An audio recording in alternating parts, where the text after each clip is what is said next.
24 घंटे बाद सजेगा राणा सागा की जयंती का मंच, करणी सेना ने गाड़ा लठ। परमिशन के बाद आगरा में पुलिस की तैयारियां तेज, 3 लेयर से सजेगा मंच।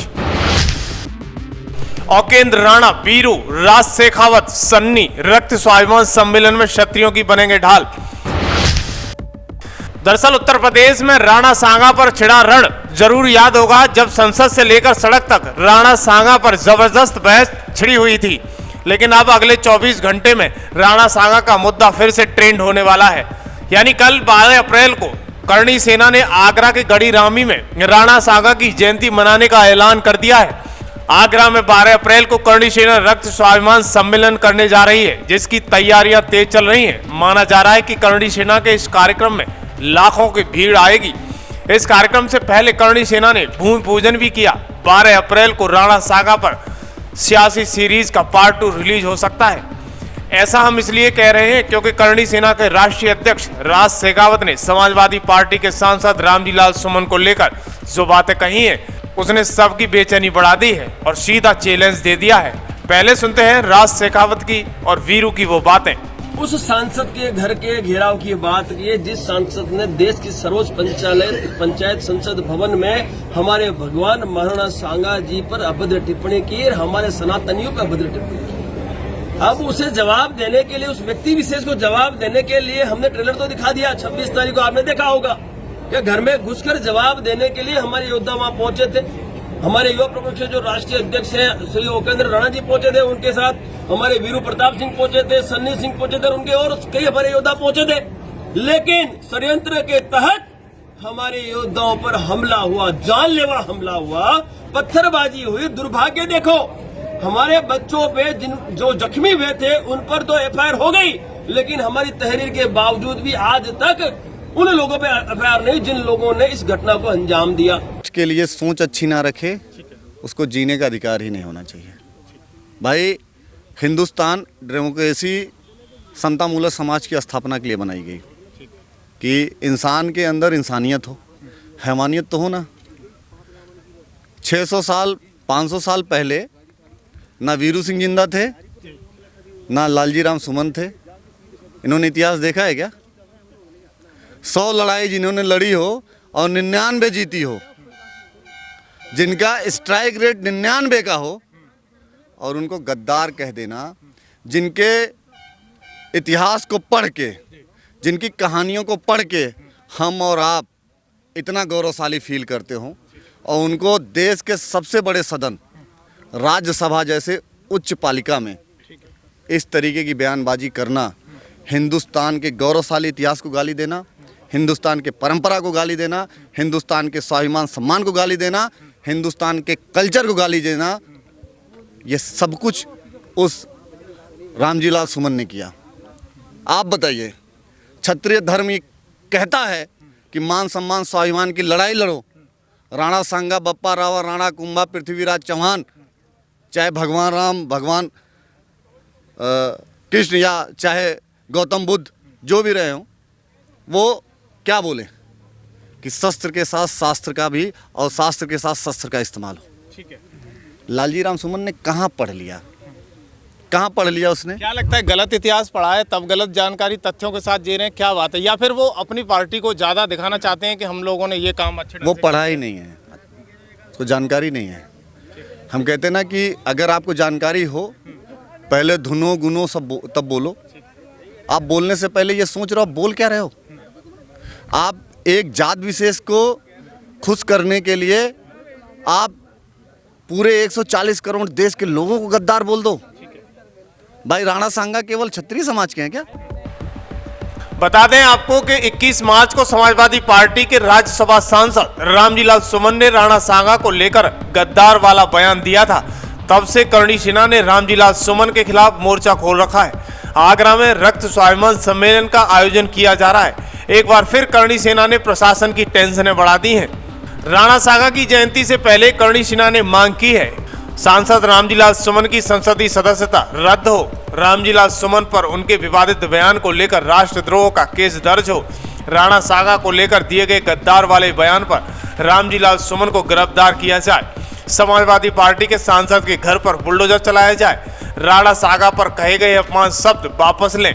26 मार्च को जिन पुलिस कर्मियों ने करणी सेना के लोगों पर लाठीचार्ज किया था उनको निलंबित किया जाए। पहले आपको करणी सेना के राष्ट्रीय अध्यक्ष राज शेखावत के कुछ बयान और भी सुनने चाहिए। हमारी जो अपेक्षाएं हैं उसमें जो मुख्य अपेक्षा है तुरंत प्रभाव से इसकी सदस्यता राज्यसभा से खत्म होनी चाहिए। इस पे राष्ट्रद्रोह का अपराध इस पे होना, राष्ट्रद्रोह का इस पे केस होना चाहिए। और जिस तरह से उत्तर प्रदेश में ये चलन है कि अपराधियों के घर पे बुलडोजर चलाया जाता है, उसके घर पे बुलडोजर चलना चाहिए। उसके अलावा हमने अखिलेश जी से कहा है इसको तुरंत प्रभाव से आप निष्कासित करो।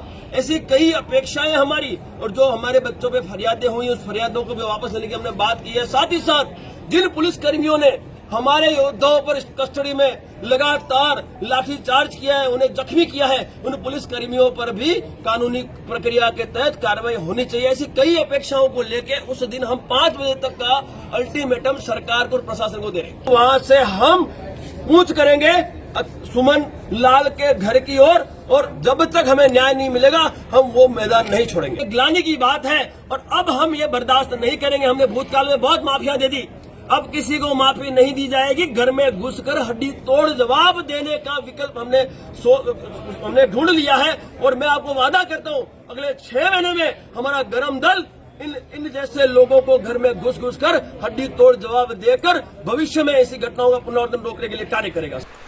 ये वही करणी सेना है जिसने पिछले महीने 26 मार्च को आगरा में एसपी सांसद रामलीला सुमन के घर के बाहर औकेंद्र राणा और वीरू सन्नी के नेतृत्व में हंगामा किया था।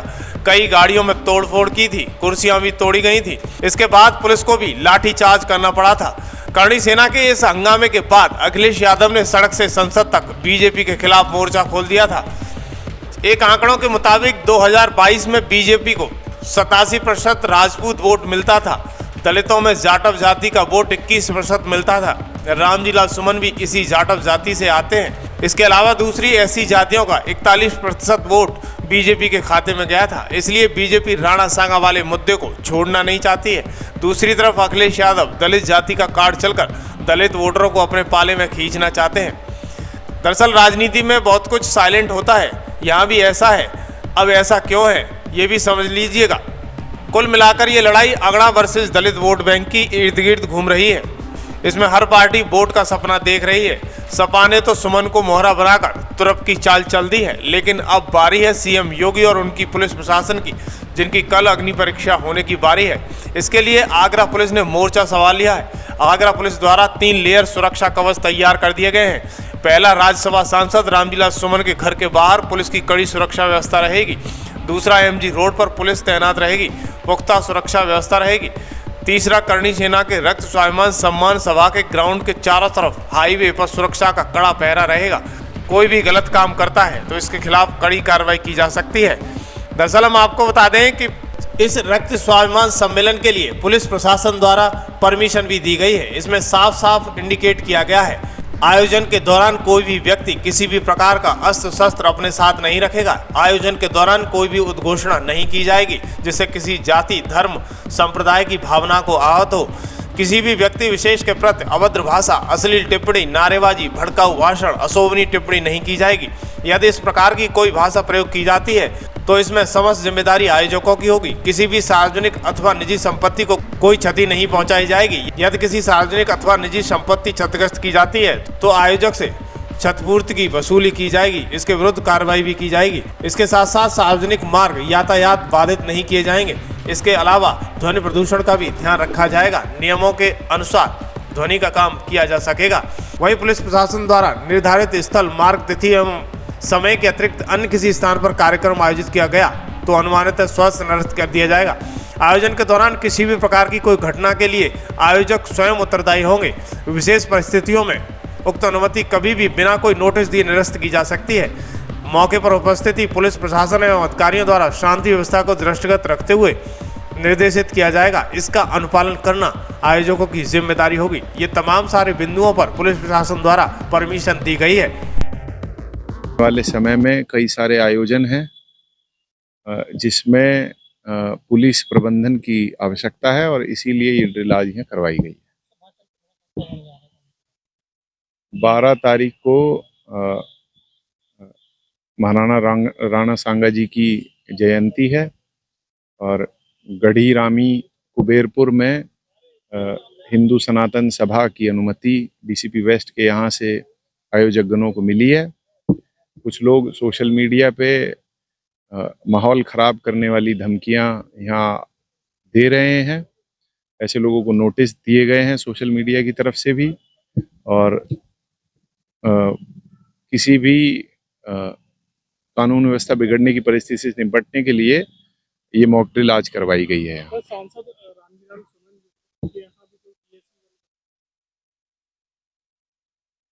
काफ़ी पुलिस बल आगरा पुलिस कमिश्नरेट में बाहर से भी मंगाया गया है और 3 लेयर सिक्योरिटी की तैयार करी गई हैं, जिससे कि पूरे सिटी जोन को कैसे किसी भी कानून व्यवस्था बिगाड़ने वाली परिस्थिति से बचा के रखा जाएगा।